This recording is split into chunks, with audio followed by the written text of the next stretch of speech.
Welcome to my YouTube channel Ramesh online. రూపురేఖలు మారిన AP పెన్షనర్ల మే నెల పే స్లిప్పులు, కొత్తగా వచ్చిన మార్పులు ఇవే. ఆ వివరాలు ఏంటో ఒకసారి ఈ వీడియోలో చూసేద్దాం.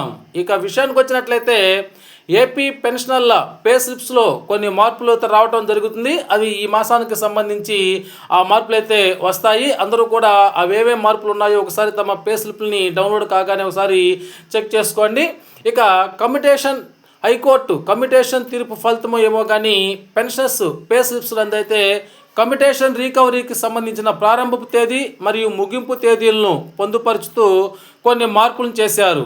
అదేవిధంగా బేసిక్ పెన్షన్ కింద ఇక్కడ డిఆర్ చెల్లింపుల దగ్గరకు వచ్చేసరికి డిఆర్ పర్సంటేజ్ను కూడా అక్కడ అయితే నోట్ చేశారు. ఇక్కడ మనం స్క్రీన్ మీద చూస్తూ ఉన్నాము. బేసిక్ పెన్షన్ దగ్గర డిఆర్ రిలీఫ్ 33.67 అని చెప్పేసి ఉన్నది.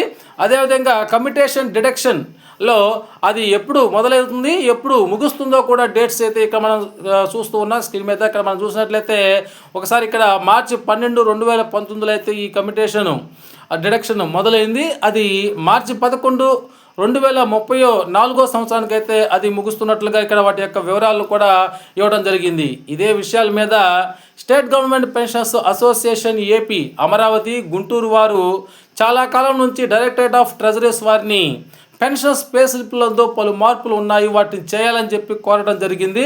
అందులో ప్రధానంగా చూసినట్లయితే డిఆర్ ఎదురుగా డిఆర్ పర్సంటేజ్ నోట్ చేయాలని చెప్పారు. అది ఇప్పుడు ఈ విధంగా చేశారు.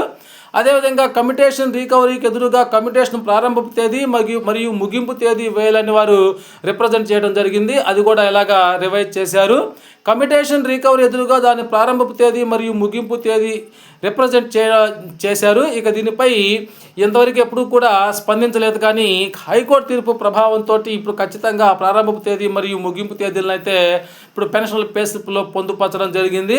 అదేవిధంగా స్పౌస్ పేరు, పుట్టిన తేదీ నోట్ చేయాలని చెప్పేసి ఎప్పటి నుంచో అడుగుతున్నారు. కానీ ఈ విషయం మీద అయితే ఇంకా కూడా డైరెక్టరేట్ ఆఫ్ ట్రెజరీస్ వారు నిర్ణయం తీసుకోలేదు.